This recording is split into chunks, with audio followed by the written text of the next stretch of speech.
मुलींना सासरी नांदावं, माहेरी लुडबुड करू नये हे रुपाली चाकणकरांचं विधान चर्चेत आहे. त्यांच्या या विधानावरून विरोधकांनी टीका केली.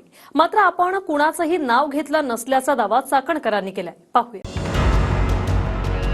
मुलीचं एकदा सासरी लग्न करून दिलंय, तिनं सासरीच नांदावं, माहेरी फार लुडबुड करू नये हे विधान सुनेत्रा पवारांच्या प्रचारावेळी रुपाली चाकणकरांनी केलं.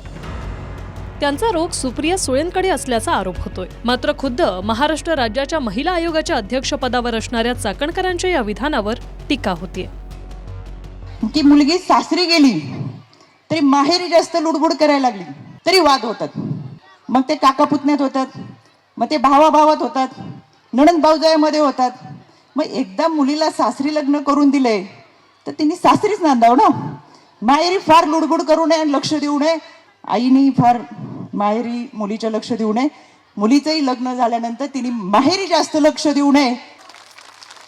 पटतंय सगळ्यांना.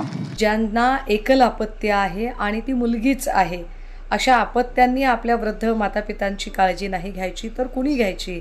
कदाचित चाकणकरांना या गोष्टीचा विसर पडला आहे का की दिवंगत गोपीनाथरावजी मुंडे यांच्या कन्या पंकजा मुंडे या आपल्या वडिलांच्या मृत्यूपर्यंत अग्निदाह संस्कारापासूनच्या सगळ्या जबाबदाऱ्या त्या पार पाडत आल्या. मग आपल्या वडिलांच्या चितेला अग्नी देणं हा चाकणकरांच्या दृष्टीने लुडबुड करणे प्रकार असू शकतो का? भलेही त्या राजकीय अभिनिवेशाने बोलल्या असतील, मात्र हे वाक्य स्त्री पुरुष लिंगभाव व्यक्त करणारं आहे. चाकणकर यांनी आपल्या या विधानाबद्दलची दिलगिरी व्यक्त करायला हवी. व्हिडिओमध्ये मी तो व्हिडिओ तुम्हाला देखील देते. आज माझा तो व्हिडिओ मी ट्विट देखील करते. सीपींना सुद्धा दिलेला आहे. जो माझा व्हिडिओ ओपन असेल, यामध्ये ज्या व्यक्तीचं मी नाव घेतलेलं नाही त्या व्यक्तीच्या नावावरून मला ते ट्विट केलं गेलंय. महाराष्ट्र शून्य आहे याचाच अर्थ त्यांच्या लोकांनी त्यांचं समर्थन करण्यासाठी जे ट्विट केले त्यामध्ये त्यांनीच त्यांची बदनामी केलेली आहे. मी कुठेही नाव न घेता सुद्धा त्यांच्या लोकांनी जे केले त्याच्यामध्ये ती नावं कशासाठी घेतली हे मला कळलं नाही.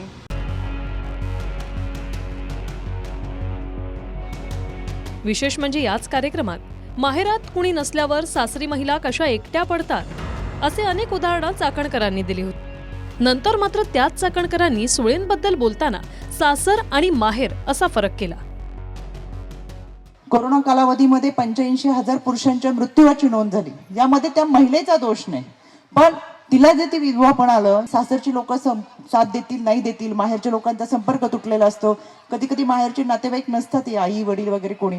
पण या सगळ्या लढाईमध्ये तिला तिच्या आयुष्याची लढाई लढायची असते आणि ज्याच्यासाठी ती माहेर सोडून सासरी आलेली असते ते सर्वस्वच तिला सोडून गेलेलं असतं. की मुलगी सासरी गेली तरी माहेरी जास्त लुडबुड करायला लागली तरी वाद होतात. मग एकदा मुलीला सासरी लग्न करून दिले तर तिने सासरीच नांदावं ना. माहेरी फार लुडबुड करू नये आणि लक्ष देऊ नये. आईने फार माहेरी मुलीचं लक्ष देऊ नये. मुलीचंही लग्न झाल्यानंतर तिने माहेरी जास्त लक्ष देऊ नये.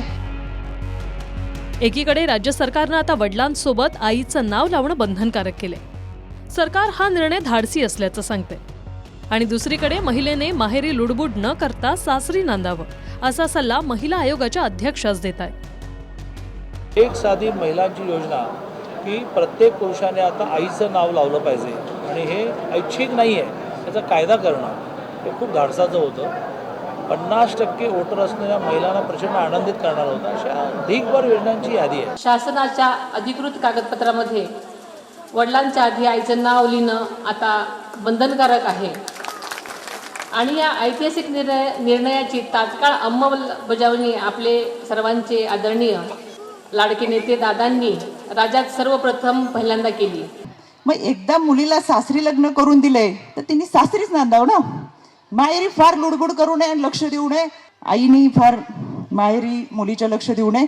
मुलीचंही लग्न झाल्यानंतर तिने माहेरी जास्त लक्ष देऊ नये. Bureau report, TV9 Marathi.